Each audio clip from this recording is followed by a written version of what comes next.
आज आपल्याला सगळ्यांना माहीत आहे की योगासनामुळं शरीरातल्या बऱ्याचशा व्याधी कमी होतात. मग योगासन हे हृदयविकाराचं मास्टर की होऊ शकते का? हाही एक प्रश्न बऱ्याच वेळा विचारला जातो की मी योगासनं केली तर मला अजिबातच हृदयविकार होणार नाही का?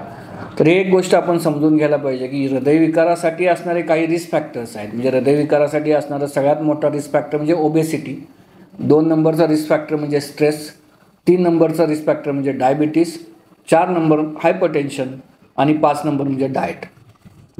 तर आपण ज्यावेळी योगासनं करतो त्यावेळी आपल्या शरीराचीच नाही तर आपल्या मनाची सुद्धा एक्सरसाइज होत असतं. म्हणजे आपल्या शरीरामध्ये जसं आपण आपला बॉडी मास इंडेक्स योगासनामुळे व्यवस्थित ठेवू शकतो तसं आपलं मनाचं मानसिक संतुलनसुद्धा आपण व्यवस्थित करू शकतो. ज्यावेळी आपण जिममध्ये जातो, व्यायाम करतो, एक्सरसाइज करतो त्यावेळी फक्त आपल्या मसल हायपरट्रॉफी होते. पण योगासनामध्ये आपल्या बऱ्याचशा हार्मोनल लेवल बॅलन्स होऊ शकतात.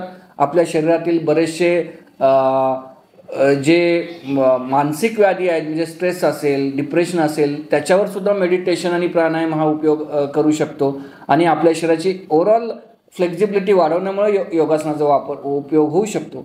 त्यामुळे योगासन हे हृदयविकारांना ज्या रिस्क फॅक्टरमुळं हृदयविकार होतो त्या बऱ्याचशा रिस्क फॅक्टरवर एकाच वेळी काम करू शकतो. त्यामुळे आपल्या दिवसामध्ये आपल्या दिवसाच्या शेड्यूलमध्ये 1 तासाचा योगा, प्राणायाम, मेडिटेशन, ध्यान, धारणा आणि समाधी असे हे 6 आयाम आपण जर त्याच्यामध्ये 1 तासासाठी जर ठेवले तर नक्कीच आपल्याला हृदयविकाराचा धोका हा कमी होऊ शकतो. पण ह्याचा अर्थ असा नाही की आपल्याला अजिबातच हृदयविकार होणार नाही. योगासनाबरोबर बाकीचे सुद्धा रिस्क फॅक्टर्स जे असतील, मग स्मोकिंग, अल्कोहोल हॅबिट्स या सगळ्या हॅबिट्स असतील त्या आपण पूर्णपणे टाळल्या पाहिजेत.